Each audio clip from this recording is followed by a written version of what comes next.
It's very common for survivors, and that's one thing that perps and their apologists will try to say, that if a child was abused, that they couldn't forget that. Therefore, if they've forgotten, it's false memory syndrome, which, by the way, the False Memory Foundation was started by two people, one of whom was a perp, the other a perp apologist. So the idea of suppressed memories is very real, and we push things away that are out of our, too much. So trauma is too much to deal with. So that's very common. So we've talked a lot today. There's been a lot of stuff, and I know the stream was originally only supposed to go for about an hour, but I mean, we've covered a lot of really, really important stuff here.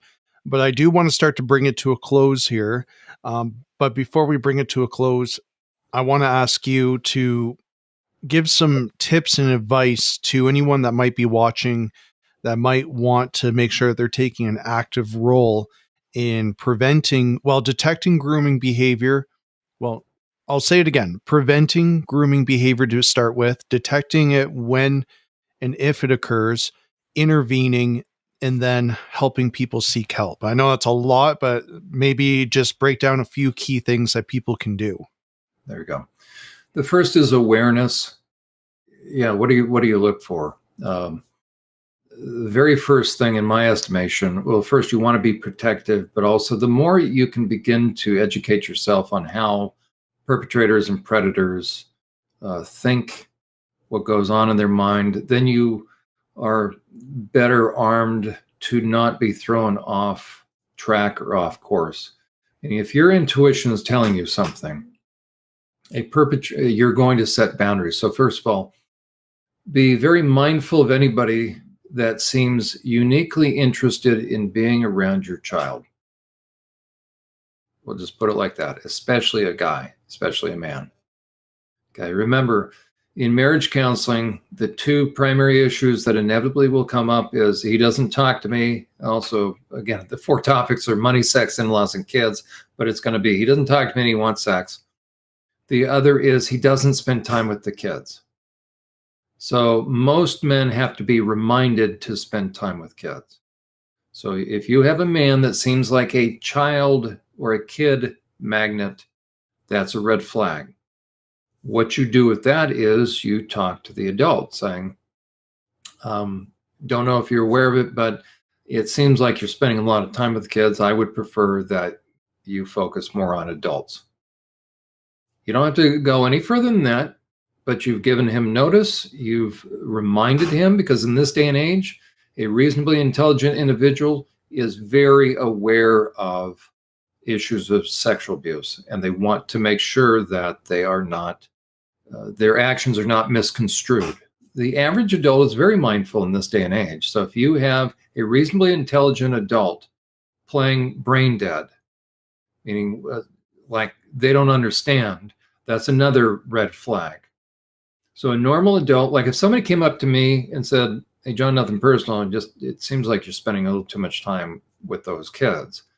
That's all they have to say to me, right? They haven't said, I think you're a perp, I think, right? So they've been polite, but I got the hint, and I don't want to be viewed that way. And so I have one of two options. I either thank them and I back away from the kids, and I start to kind of rethink what's happened, or I will give pushback to the person that's just said, whether parent or whoever, that's just, hey, I think you're spending too much time. If a protective adult speaks to the issue with another adult that's spending too much time, if the adult that's spending too much time gives pushback, that's a concern. Okay, so you want to look for someone who is spending an inordinate amount of time with somebody else's kids, who is very persistent in trying to do so, will not be receptive, but will deflect and then rationalize and justify. That's a huge concern, because adults should be spending time with adults. Churches are my number one greatest concern. They're the number one hunting ground. Then anytime a man looks deviant. Now, what does that look like? If they look like they're into sex and sexuality kind of stuff, if they're starting to major on that, that's where all the drag queen stuff comes in. Again, what adults do with adults, I don't care. This is about protecting women and children and their private spaces. So when men and women's sports, the men do not care about winning medals. That's just the preliminaries for them, pardon the pun. They are doing so because they want access to the changing rooms with their cell phone cameras. That's what this is all about. The men in my sex offender treatment program are rolling their eyes. They cannot believe how naive the general public is. So if a man dresses deviantly, any guy that dresses in drag is wearing women's underwear. No guy thinks it a reasonable proposition to dress in women's clothes if they have not accessed a lot of porn first. Simple as that. Some people say, well, but back in the 50s, are you not like this? Those were on stage. Those were jokes. Those were men that were acting buffoonish. Okay. They would never have thought about getting around kids. They're not drag queens.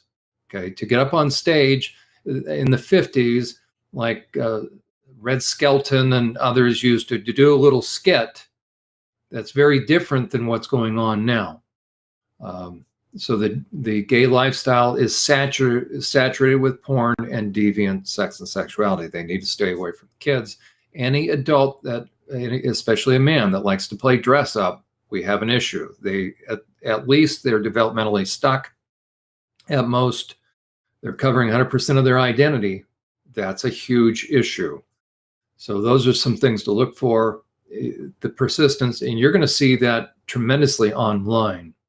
A predator will not agree with, here's where you will get pushback to say that if in doubt, you shouldn't have minors in a questionable environment.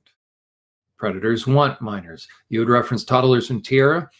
I discovered from other inmates that the pedophiles would line up early on the block when it was time for toddlers and tiaras because they would be able to access regular channels. All the pedophiles watch toddlers and tiaras. There's a huge concern. So again, if you have a man that's unusually interested, and we see it in the newspaper all the time by the time they're busted. So men that are involved in dance, men that are involved in drama, men that are involved in gymnastics. I'm not saying every single one, but I'll tell you what, if you ever want hands-on access to young people,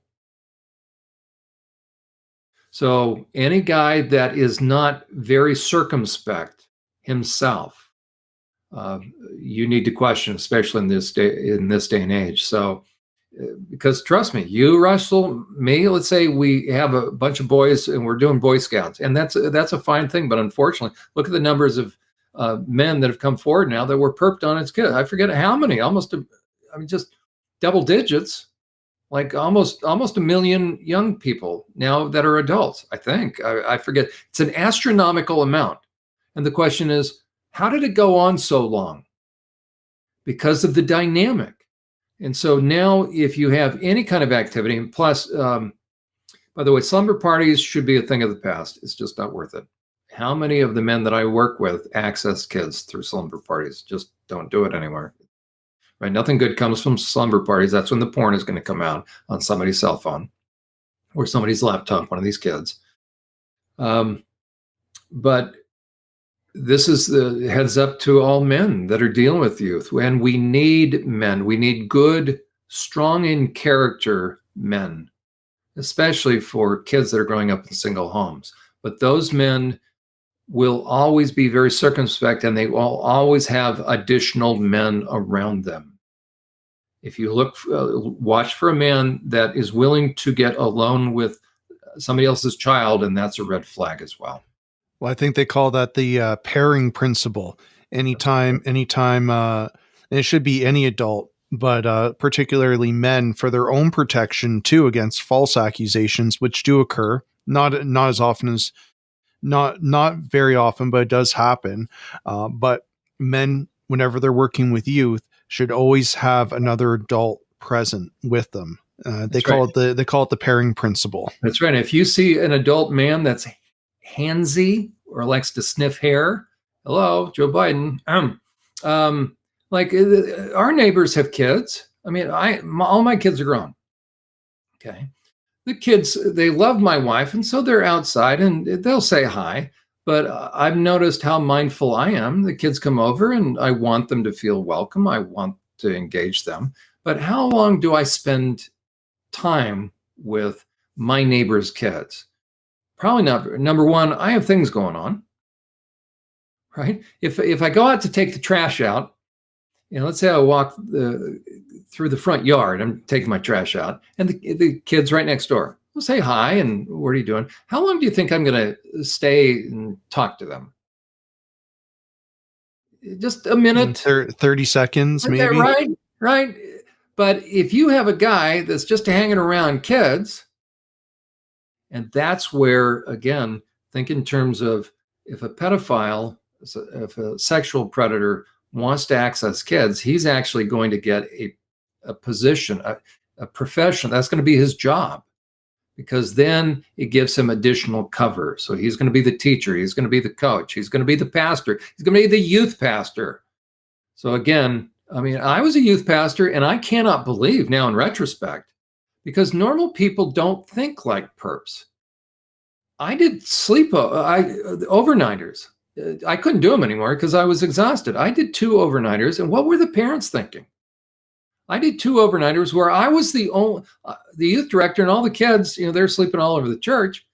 Number one, why did we do that? But there were no parents. The senior pastor wasn't there. So I was amazingly naive, because also there could have been a false accusation. But that kind of thing should never, ever take place. I can't even believe what parents were thinking. That should have been the first question. John, who's helping you? I would have probably said I could use some help. So again, that's why churches are the worst. And parents, and again, we're not here to be suspicious, but we're to be discerning, and just shy of being jaded. We are to, it's almost guilty till proven innocent now. We are to be guarding the flock. So again, discernment means I'm going to ask a lot of hard questions. I'm going to assume human nature. I'm going to assume now in this day and age, because of the amount of porn, the vast majority of guys are accessing porn on a regular basis, and it's in the church as well. Therefore, guys that access porn are not safe to be around minors. So this hypnosissy porn is quite the hook for getting these men addicted and these boys addicted. And hypnosissy porn is often sold with academics to be a lifestyle. It's not a lifestyle. It's an addiction. It's you are solidifying. You're having a full body experience. What do I mean by that? You are reciting mantras like, I am a sissy, I am a sissy, I am a sissy, sissify me master, whilst having a full body experience, an orgasm. Tell me how a 15-year-old boy is supposed to contend with that. I mean, it's so dark, so sick, so twisted, so disturbing. And I don't go into the world of the truly sick and depraved pornography. I just go at the normal stuff that's available and take a look and report on it, right? So you can only imagine what the underbelly looks like. Because I'm just surface level looking at hypnosissy porn and seeing these 25,000 videos and watching 10-second clips.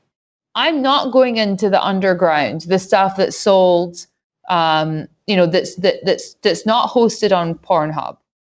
God only knows what that, hardcore hypnosissy porn actually is. I mean, I wouldn't be surprised if it's like ritual sacrifices or something. Okay, Alex, how did you know that's where, when you look at the one and only interview, okay, I don't care HBO or whatever, one of those stations did a series on Ted Bundy.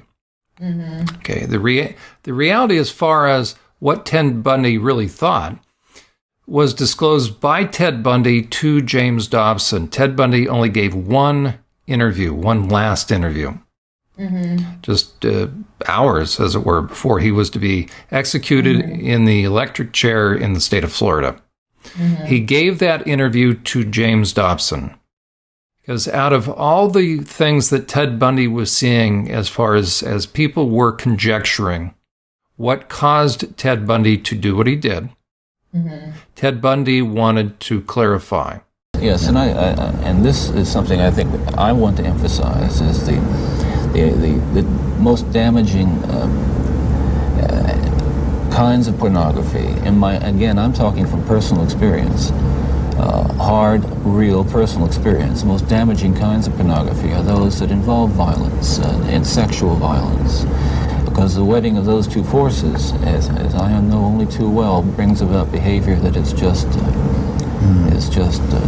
too terrible to describe. Now, walk me through that. What was going on in your mind at that time? Okay, before we go any further, I think it's important to me, and that people believe what I'm saying, to tell you that I'm not blaming pornography and not saying that it caused me to go out and do certain things. And I take full responsibility for whatever I've done and all the things that I've done. That's not the question here. The question and the issue is how this kind of literature contributed and helped mold and shape the kinds of violent behavior. It fueled your fantasies, didn't it? Well, in the beginning it fuels this kind of thought process. Then at a certain time it's instrumental in what I would say crystallizing it, making it into something which is almost like a separate entity inside. And at that point you're at the verge, or I was at the verge, of acting out on these kinds of thoughts. Now I really want to understand that. You had gone about as far as you could go in your own fantasy life with printed material, and you made or printed and video or film photos, magazines, what have you. And then there was the urge to take that little step or big step over to a physical event. And it happened in stages, gradually. It doesn't necessarily, not to me at least, happen overnight. My experience with, I'd say, pornography generally, but with pornography that deals on a violent level with sexuality, is that once you become addicted to it, and I look at this as a kind of addiction, like other kinds of addiction, I would keep looking for more potent, more explicit, more graphic kinds of material. Like an addiction, you keep craving something which is harder, something which gives you a greater sense of excitement, until you reach the point where the pornography only goes so far. You reach that jumping off point where you begin to wonder if maybe actually doing it will give you that which is beyond just reading about it or looking at it. How long did you stay at that point before you actually assaulted someone? Well, yeah, you see, that is a very delicate point in my own development, and we're talking about having reached the point, or a gray area that surrounded that point over a course of you don't remember years. How long that was? Well, I would say a couple of years, and what I was dealing with there were very strong inhibitions against criminal behavior or violent behavior that had been conditioned into me, bred into me in my environment, in my neighborhood, in my church, in my school. Things which said, no, this is wrong. Even to think of it is wrong, but certainly to do it is wrong. And I'm on that edge, and you might say the last vestiges of restraint. The barriers to actually doing something were being tested constantly and assailed through the kind of fantasy life that was fueled largely by pornography. We're talking about an influence that is the influence of violent types of media and violent pornography, which was an indispensable link in the chain of behavior, the chain of events that led to the behaviors, to the assaults, to the murders, and what have you. It's a very difficult thing to describe.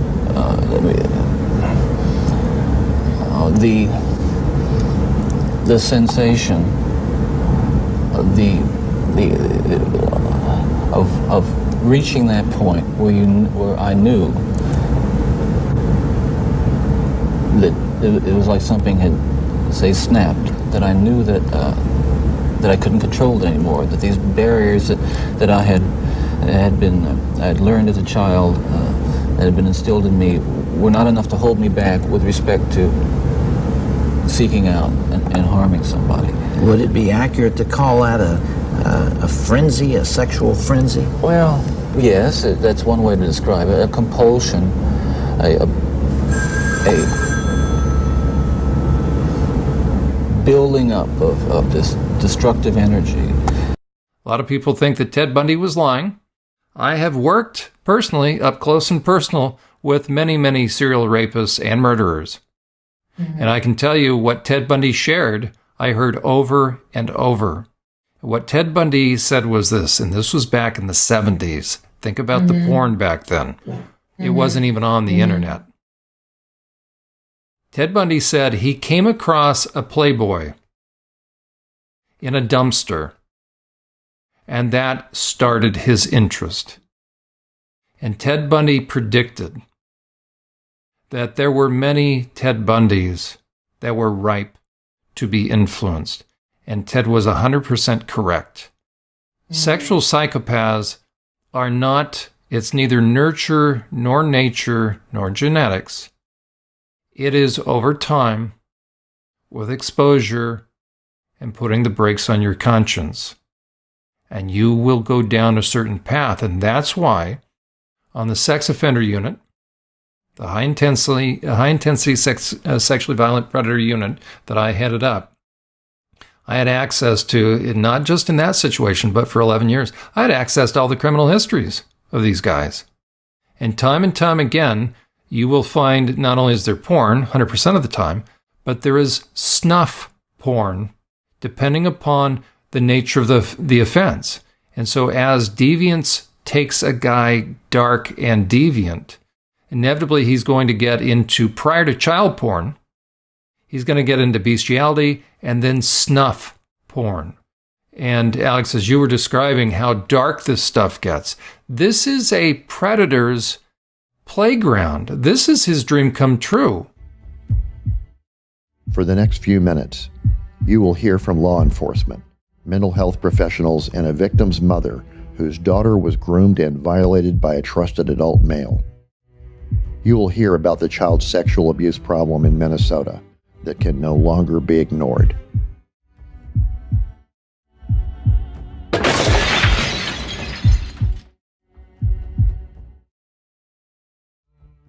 Minnesota currently is one of the worst in the nation as far as holding sexual predators accountable for their actions, for their crimes.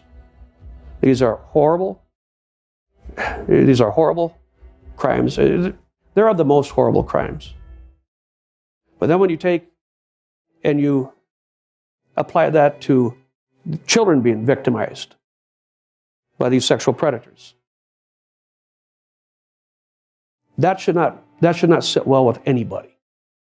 It is a lifelong impact. Though some people that haven't studied it, haven't worked with survivors, might think, well, it was just a minor thing. It is not a minor thing. Until you've worked with, and until you've looked in the eyes of survivors and seen how difficult a time they have trying to adjust in the future and trying to have meaningful relationships, trying to rebuild trust, where they spend year after year trying to figure out, was it their fault? Was it something about them? Then you'll understand why we need to have our sympathies toward the survivors, not the predators. The predators need help, but they need help behind bars. Survivors need to know that society understands and stands with them. Through my years of being an investigator and dealing with child sex crimes, it took a toll on me mentally, emotionally, and physically. right down to my home life. I had a hard time, communicating with my wife after I'd been 12 hours in front of a computer, going through evidence to present to prosecution that we knew defense was going to be wanting to look at. And when you have to look at that day in and day out, what's happening from a 12-month-old child on up to, well, once they reach puberty, it's amazing what's going on out there.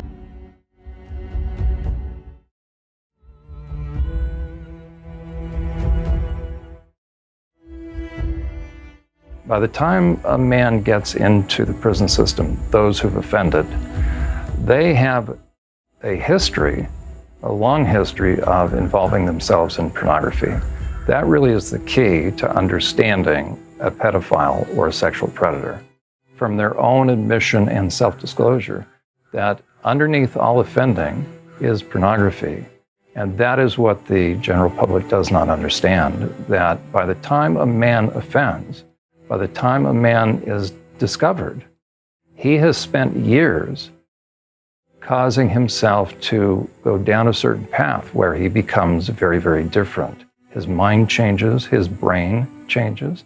There's been studies that have shown that the brain will change if you saturate it with pornography. It becomes what amounts to psychopathic. There's very close similarities between the brain scans of white-collar psychopaths and those that offend. The power of porn will change the brain, so by the time a man becomes deviant, he's already morphed into somebody that is very different. Though he looks the same on the outside, he has become a predator. Could all the porn they've been watching have done something to their brains? Now there's the nerve, you see it right there. Don Helton's been peering inside people's heads for 21 years, a brain surgeon in San Antonio, a world expert on this stuff. I think there's ample evidence that pornography rewires the brain in a very dramatic fashion. 4 years ago, Don put forward the controversial theory that internet porn could be as addictive as cocaine. We predicted that based on the way sex causes these reward chemicals in the brain to be produced, that we would see some of the same brain scan findings that we find with drugs.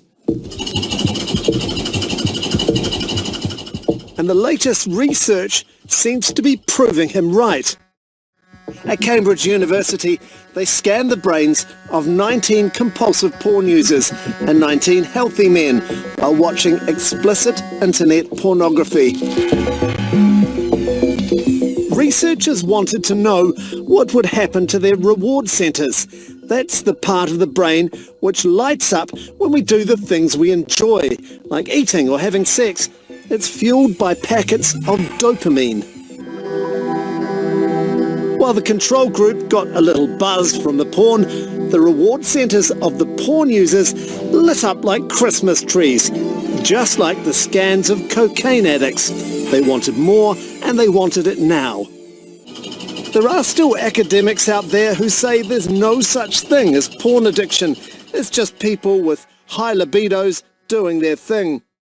Do you think that porn addiction has been proven beyond doubt? To me, the proof has been there for several years. A study out of Germany, it showed that And last year, more supporting evidence. The Max Planck Institute in Germany identified 2 physical changes in the brains of internet porn users. First, a rewiring of the frontal lobe, the part of the brain that tells us to stop overindulging, our braking system. it's essentially wearing out of the braking system. It's impeding the signal from the brake to the reward center. The second and most stunning neurological discovery, that high-speed internet porn might actually shrink the brain. This change in volume, the shrinkage in this reward area, was more pronounced the more hours per week the person watched pornography. And that means less grey matter in the part of the brain associated with decision-making and motivation.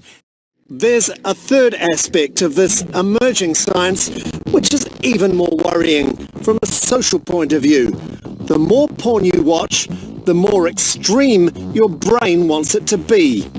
So he needs more. The same porn isn't going to do it. It's going to require a bigger kick. It started out very softcore, you know, with me Googling body parts, right? And then it would escalate to, you know, a couple guys, one girl, or gangbangs. And then it kind of, you know, varied what I would watch. And I would search for things that were shocking or that created anxiety, like very abusive and misogynistic stuff. But why would our brains do that to us? Novelty. Novelty. Our brains want to learn something new. We're always trying to learn something new. It's what we do. Our brains want to learn. And we need new. And new is aggression. New is younger. So we talked a bit about, you know, the preventative measures, but, you know, intervention measures, I think are key as well, you know, like, because there is a, I don't want to say there's a, no one wants to make a wrong decision, because you make an accusation against someone, that's serious. If you're wrong, you've ruined their life. Their life is over, because a false accusation is just as damaging, you know, as, well, not damaging for, you know, if there actually are a perpetrator, hope they go to prison and don't get out of prison forever. That's me personally. But, you know, a false accusation that can haunt someone for the rest of their lives. Because sometimes people say, even when there's, you know, someone will make an accusation, they'll say, well, where there's smoke, there's fire. And that's true in 90% of the time. But that small percentage of the time where there's really no smoke, the smoke is just a puff of air. So how do we ensure that we are reporting appropriately, where we're not just, you know, ruining someone's life in the process? That's right. There needs to be enough information. And again, professionally, if you're in a position that is a mandated reporter, I can tell you probably what your own reporting requirements are. The suspicion. Now, again, there's some latitude there. Fortunately, a mandated reporter does not have to do the investigation, but flip it around. At what point in time does it become a concern, or when does it become a concern that you're not concerned? It's kind of redundant. There's a threshold, but there's going to be a pattern. And for the average person, if in doubt, you bring it up. You begin to set those boundaries. And if the person continues to push those boundaries, if you find you're having to have that to remind them a second or third time, now we either have a brain dead individual, but brain dead individuals are going to be very consistent in their life. If they are able to hold a responsible job down, then they're not brain dead. So I know for me, let's say somebody were to come up and say, John, nothing personal, I kind of noticed you were hanging around the kids next door. I would say, well, I'm just taking out the trash. Well, I kind of was watching and say, okay, well, tell me more. What did you see? And, you know, but I'm probably going to take note of that. And I'm going to be very mindful. So the average adult who is legitimate will be circumspect. They will think about the input they're being given, and they will make adjustments. But if I'm a perp, if I'm a predator, predators are always driven to test the boundaries and cross the boundaries. Why? Because they are goal-oriented. So they will not take no for an answer. So if you have an adult that you continue to have to set boundaries with, that's a huge issue. But that's where, especially biblically, those of us that have church background, it says warn someone once, warn someone twice. Meaning we have to have that progressive, even in business, we talk about progressive discipline. So what I would say is this: unless there's a significant issue where a child has disclosed, then you actually you shouldn't approach the perpetrator, because now the perp may harm the child. Okay, and that's very important to know as well. But if you suspect somebody without it having been reported, I would say go talk to them. Okay, just don't willy-nilly call the authorities. But what's nice is with every state, every province, every country has its own reporting phone number. It's anonymous. You can call up, report, and then they investigate. So it's nice that you don't have to be the one to really do the work. And they're very familiar. Ex-spouses, or when people are going through divorce, unfortunately, that comes up. That can be a sledgehammer. So the authorities, they've been around the block a time or two, so they can discern kind of what is or isn't real. But at the same time, we want to look out for kids. I got to start wrapping this up here, but just before we do, there's one more note I had written down that I kind of wanted to discuss with you very briefly, and that's I want to respect your time as well. Sex offender treatment. From what I gather, you can't fix a sex offender. You can't. Their mind is hardwired in such a way through, however, if it's access to pornography, however it progressed to that point. Where do we fail at sex offender treatment? And I say that because from what I understand with sex offender treatment and how it affects, with parole and things like that, is basically the goal is when they have an urge to offend, that they're supposed to do things like have a rubber band they snap on their wrist to try to snap. Like it just sounds really, really lame in general, these sort of methodologies. Oh, call your friend and distract yourself. Well, if you're having those types of thoughts, should you not go back to prison for the safety of society? It makes no sense to me. I don't want people arrested for thought crime, because that's a whole other can of worms. But at the same time, if someone's escalating, they're out in the community and they're escalating, it seems like the treatment programs out there basically say, well, just don't do it. Well, it just seems like such lame messaging overall. Like, what are we doing wrong with our programming, and how do we fix it so that we can protect society? Yeah. Russell, I would say two things. I don't believe sex offenders are hardwired. And what I found is there's 8 different categories of offenders. And the treatment needs to match each of those 8. Right now, it doesn't. Right now, we don't differentiate in the field between a pedophile versus some other kind. The continuum really is this. In prison, they will use this phrase, so I'll use it: the young and the dumb versus all the way to the most heinous. And the most heinous, harming people as far as slicing throats, cutting off limbs, body parts, to the serial pedophile. Okay. The young and the dumb are those that the guys that turned 18 or 19, turned 18, he's still in high school. He hasn't figured out, especially after high school, let's say he's dating a gal, and society does not help this. Let's say, as a matter of fact, they'll be given accolades. You have the senior, so the senior football player quarterback who's dating the sophomore cheerleader. That's paraded around a high school. They're going to be king and queen of the prom. He turns 18 and she's still 16. Well, in this day and age, everybody's telling him, have a condom and be careful. He doesn't know that he potentially, the parents could file a report if they find out he's having sex with their daughter. Let's say he graduates, and instead of moving on with his friends or moving on developmentally to college age, he's still going back to homecoming. He can be arrested, and now he can be charged as a sex offender, statutory sexual assault. Okay, he can be put in the same group and he now has the same label as a heinous individual. For the young and the dumb, there's hope. For the young and the dumb, being arrested has hit bottom, oftentimes.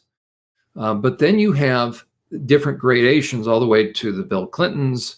Think about this serial predator who's always on the make, always on the scam. Now, again, would Bill Clinton ever harm a small child? I actually kind of doubt that.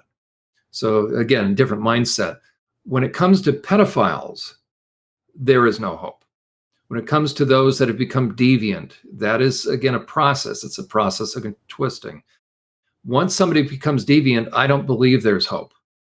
And you have to be able to discern that. I can start to discern that. But that's really the objectification process. Once you begin to, instead of loving people and using things, once you begin to use people and love things, you go down that path far enough. Also, a financial psychopath, you can get to a point where somebody will never come back. They will always be greedy. But the sex and sexuality, sexual perps, they can change their brain. And my contention is this: you will find that the brain scans of pedophiles will be the same as the brain scans of psychopaths. And there's no coming back from psychopathy. Look up, do an internet search for brain scans of psychopaths, and you will see it's very, very different, and it's irreversible.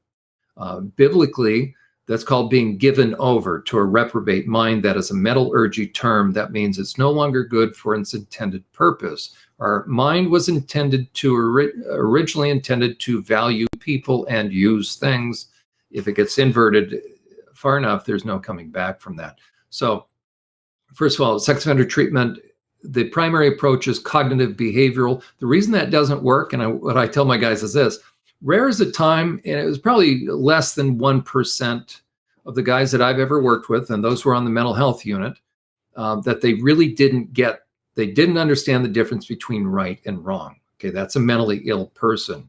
They are very consistent. If you want to find out if somebody's crazy and didn't understand, then look at the nature of the offense, and they will not pull the blinds down or look both ways before perping, because they don't understand the difference between right and wrong. But if somebody worked hard to make sure they weren't going to get busted, now you have forethought, you have planning involved. That is not crazy. That is purposeful. That is somebody who has all their oars in the water. And if they've been able to perp on multiple victims for a longer period of time without anybody knowing, then their IQ is higher, because they're able to do strategy and impression management for that person. And right now, for sex offender treatment, they take what's called a cognitive behavioral approach. The assumption is that they have to replace defective beliefs and the way they think. My contention is this: it's not an issue of thinking, because these guys did not know, or it's not that they didn't know the difference between right and wrong. It's an issue of the heart. Do you care enough? They don't care enough. So to take a cognitive behavioral approach, now there's parts of that, like violence prevention, anger management, relapse prevention, of course. But the issue is with sex offender treatment, my contention is this: if you don't hit the moral and the spiritual aspect, you're not doing anybody any good, because you have to bring their conscience back. And in a way, man can't have their own conscience come back. It takes an act of God. But the true rehabilitation takes place when the person's conscience comes back, so that they begin to feel sorry for what they've done. That's remorse. And they feel sorry for what they did to the other person. Not the classic apology is, well, I'm sorry if it hurt you. No, what you're looking for is a broken and contrite spirit. That is a moral, that's a character, and that's a spiritual issue. A cognitive behavioral approach, all it does is teach men the right things to say, so they can pass the test, so they can pass the content and the course, so we can say they successfully completed treatment, but they're still as vile as the day is long, and they're probably still accessing porn. That's why pedophiles will always be busted by their agents. It's only a matter of time, because they're either using the same phone or an extra phone, and they got accounts going on, even on parole or probation. Yeah, I agree with you on 99% of that. The only thing I will say from all the research I've done is that, and I think we're going to agree on it, is remorse doesn't reduce risk. We would disagree, because it does. That's okay. The only thing. That's the only thing. Meaning, well, no, if I have remorse, it's going to be all three at the same time. Conscience reduces risk. The only thing that reduces risk is conscience. Mm-hmm. To the extent that I have conscience will be the extent to which I have remorse and empathy. Those all go together. So the only thing that will reduce risk is conscience. And I agree. I guess the only reason why I say that is I read about this case, and it was this person, and they kept saying, I'm so sorry, what I did was awful, it was wrong, it was awful, it was wrong, Psychopath this and that. And very likely that's what I mean, remorse not reducing risk, because conscience. Because this person got released, and I think within 3 days they were found with like 100 gigabytes of child pornography or something like that by their parole agent or whatever. So so the last thing you want to listen to is lip service. So what you're after, for me, when I work with my guys, it's always conscience, because what they learn in sex offender treatment is they learn the right things to say for impression management. So you want to look at their moral reasoning, their character development, and that'll all stem from conscience. Well, wasn't CBT not recommended for psychopaths because it actually makes them worse? Is that the... Because it makes them smarter. They start to, because a psychopath is all about learning what you expect to hear, what you want to hear. And so in sex offender treatment, then the pedophiles and the other psychopaths are learning, they're preparing for parole. And the reason why, actually, at least in the States, and especially in Pennsylvania, they will be the ones to take programming, depending upon how much time they have. So if they have a short time, they won't take any programming because they don't care, they don't want it. If it's a long period of time, at least in Pennsylvania, when they have a minimum, or when they reach their halftime, California does good time. But in California, you have a minimum, a maximum. A guy is eligible for parole when he hits his minimum date halfway through. That's when you'll see these the sex offenders want to take sex offender treatment, because they know if they're doing 5 to 10, they want to get out in 5. Yeah, Canada, I believe it's statutory release at 2/3 sentence completion, unless someone is labeled as a dangerous offender, and that includes dangerous sex offender. 2/3 sentence completion, they have to be released on parole unless the prison system can prove beyond a reasonable doubt that releasing them would be more detrimental to society. I mean, we just had in Saskatchewan, we had someone that was released on day parole and murdered 12 people, went on a killing spree, and I believe there's a big investigation going on into the parole board and how they came about their decision making in that case. And a lot of times the culprits are the psych staff that are doing the evals, because parole is reliant upon the parole report. I've written hundreds of these, and my contention is you have a lot of psych staff in prisons that are very generic. They don't care enough, and they just are finding out, do they have mental health issues? That is not what parole needs. I was able to keep 19 heinous offenders in that were going to be released. And parole was very appreciative. So the psych staff, really, when we hear these guys get out and do heinous stuff, my mind automatically goes to some prison psych staff wrote a report. And not until prison psych staff and administration, but ultimately the psych staff, not until they're going to be held accountable, will some of these things change. Plus, by the way, the most widely utilized risk assessment for sex offenders is the Static 99R out of Canada, and it is dangerously flawed when it comes to pedophiles. It gives bonus points because they presume that offending has to do with hormones, has to do with testosterone, and decreases with age. That is a horribly flawed understanding of pedophiles, and so it's very dangerous. So when you hear that these guys get out early or they don't have to do prison time, typically the Static 99R was used, and it lowered their the profile of their risk, in my estimation. So Static 99R should never be used when it comes to pedophiles. Well, Mr. Uhler, I really want to thank you today for coming on to the show and for this great conversation. It went far past an hour, but I feel like there's so much information here that people need to hear about, people should be listening to, that they could really help protect themselves, protect their children, and ultimately help protect society. What I would like legislators to understand is there has been a shift within the focus of treating sex offenders, that things have moved from punitive to a treatment perspective as far as viewing men that offend through the lens of they themselves having been offended, and therefore they are traumatized. They are acting out their trauma. I would say to you, that is a very dangerous perspective, and that is shifting sympathies away from survivors and onto the predators.